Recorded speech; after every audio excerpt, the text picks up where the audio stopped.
Welcome to this episode of the Step 7 Odyssey project. In this episode, we will be talking about how to control a VFD with an encoder attached using a PLC. This was inspired by a question from someone in my Facebook automation training group who asked how we can stop an actuator in a specific position with feedback from an encoder. And so that's what we're going to be exploring in this module and possibly the next one or two also. Hope you enjoy it. This is the Siemens Odyssey project as we left it last time. You can see here we finished up with our auto mode, our manual mode. We have a blinking stack light. If we put it in manual mode, then the yellow stack light comes on. So we've got the basis of a program, and we're going to continue on here by creating some of the objects that are required to run a drive. To do that, we're going to need to create some data blocks and some functions and also some simulations. And we'll probably run the simulations in this FC20 right here. To begin with, I'm going to create a UDT that represents a drive. And the reason I'm doing this is because this is something that is reusable and we'll be able to use it for other drives as time goes on. I'm going to save a little time. I'm going to start typing it in and then we're going to skip forward and kind of show the results. And I'll put it into a function. First, we'll just insert a data type. We will name it, we're going to start with U as I did before and call it drive.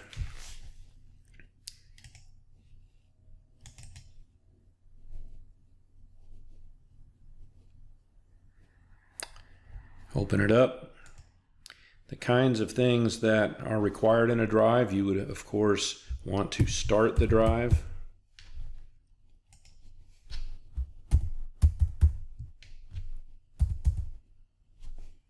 And we'll go ahead and put some comments here also.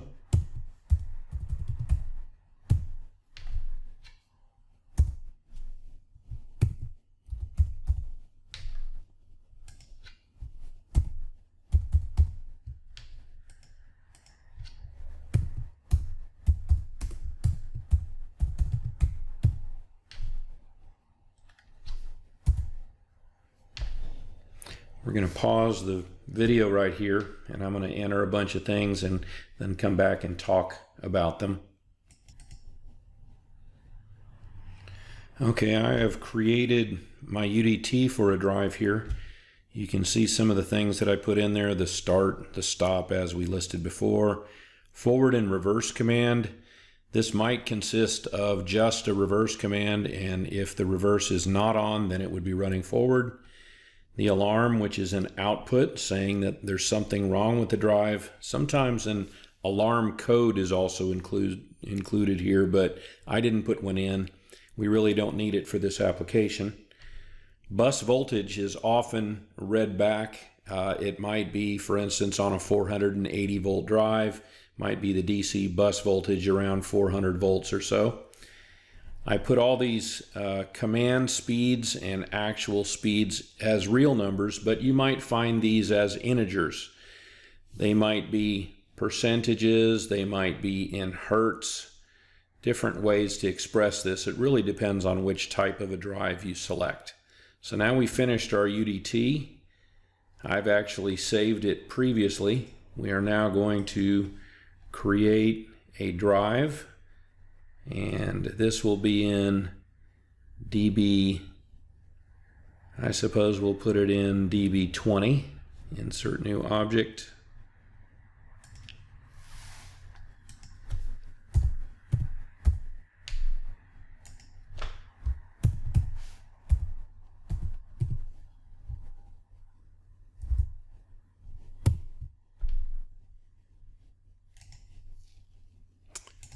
Open it up. This is the X-axis drive.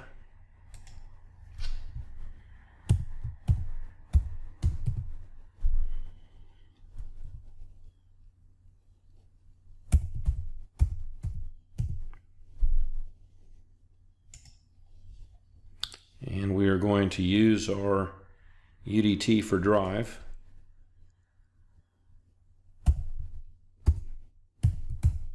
Unfortunately, with Siemens, you can't just select this. You have to type it in.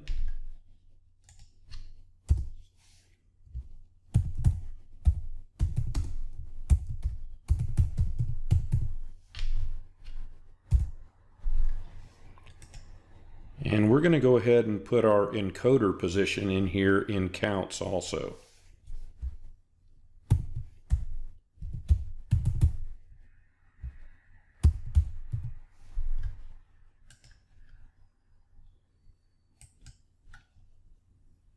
And I think we're going to use a double integer so that we can get some pretty high counts.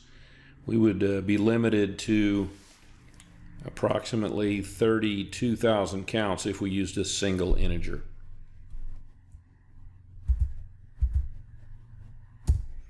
And that should pretty well do it. So after you create the data block and save it, you can then view it,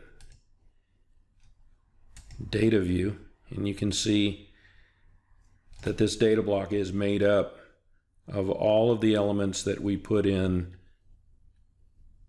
the UDT, and then we've added in here the encoder's position.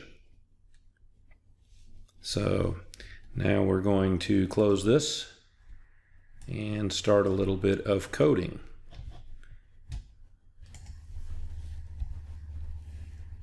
Okay, this is a kind of a fun thing here.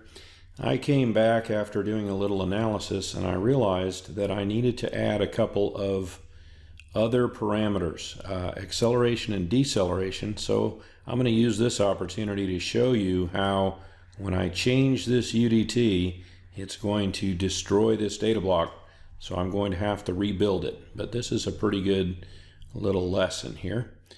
So what I'm going to do is insert the XL and the D cell.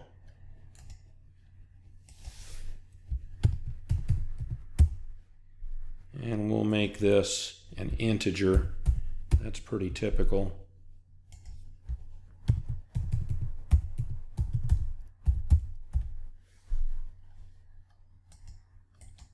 And you see how it bumps down these other numbers, and that's why it destroys the data block.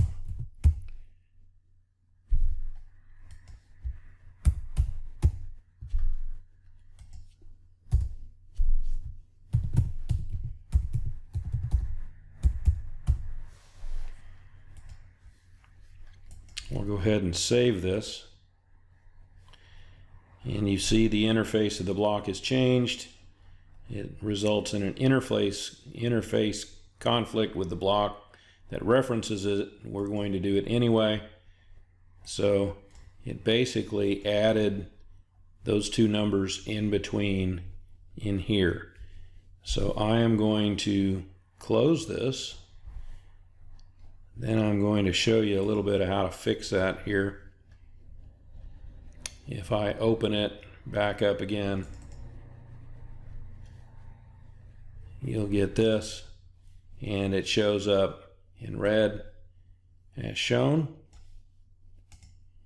And if you click on this check and update accesses, it should go fix it. Okay, so it fixed it, and then we view it back in data view, and you can see our XL and D cell, and it made all the numbers match up. So once again, to repair these things, check and update accesses in the file menu of the editor, and I believe you can also do it from the manager. You can actually fix everything at once. That's not really what this is all about, so we'll kind of leave that there. So we're going to go ahead and close this. We do want to save it. We do want to save the UDT. So once again, I'm going to pause. We're actually going to create a function block here because we may need some static variables inside. So I'm going to go ahead and make this FB10. And we're going to make this generic and reusable. So I'm going to call it axis drive.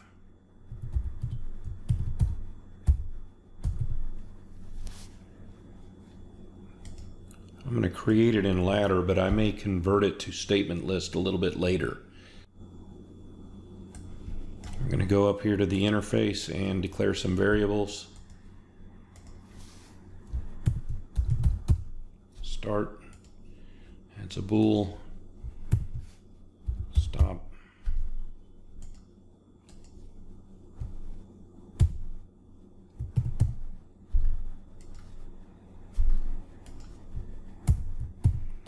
Much of this is going to be the same as the UDT and the data block, but we're only going to put in what we need. So we won't have, for instance, the bus voltage in here.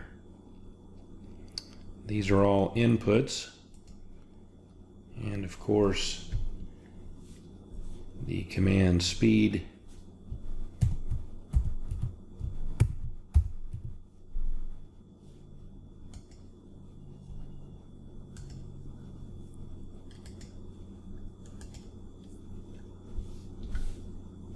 and we won't probably be using the presets here.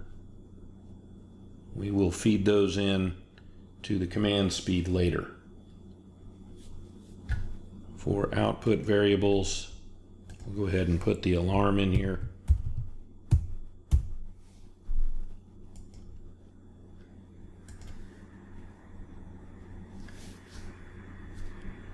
And the actual speed coming out in hertz.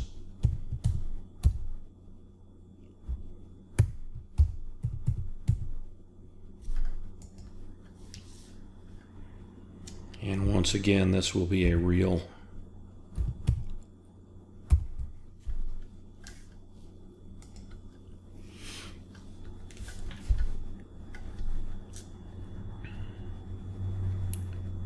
We're going to need some static variables to keep track of things.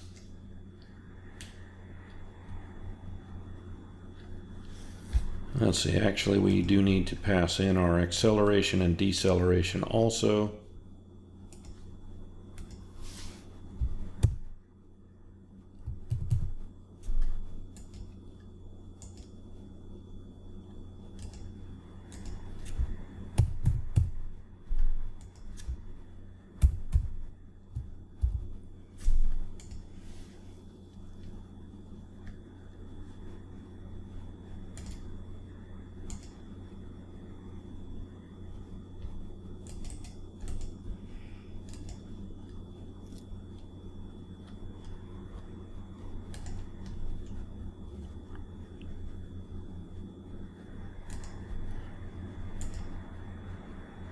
And I think we're going to go ahead and pass out our encoder position in here too. So this will be a simulation block as well.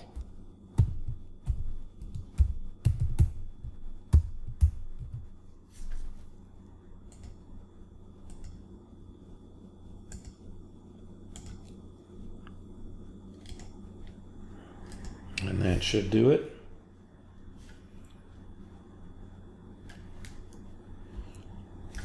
We're going to need some static variables. We're going to create an internal speed number, and we may be scaling it a little bit later.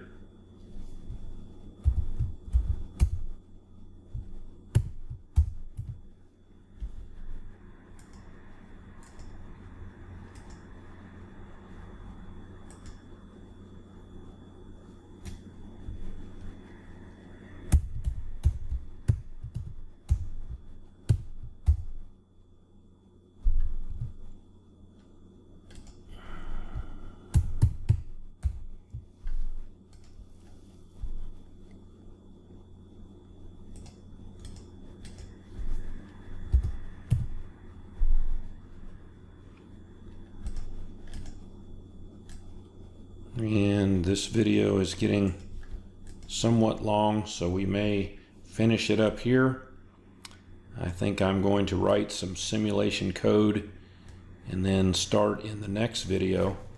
We may have some temps also created here, but you can see how we've structured this function block. It doesn't have any code in it yet, but all of these variables are going to appear when we call that function block.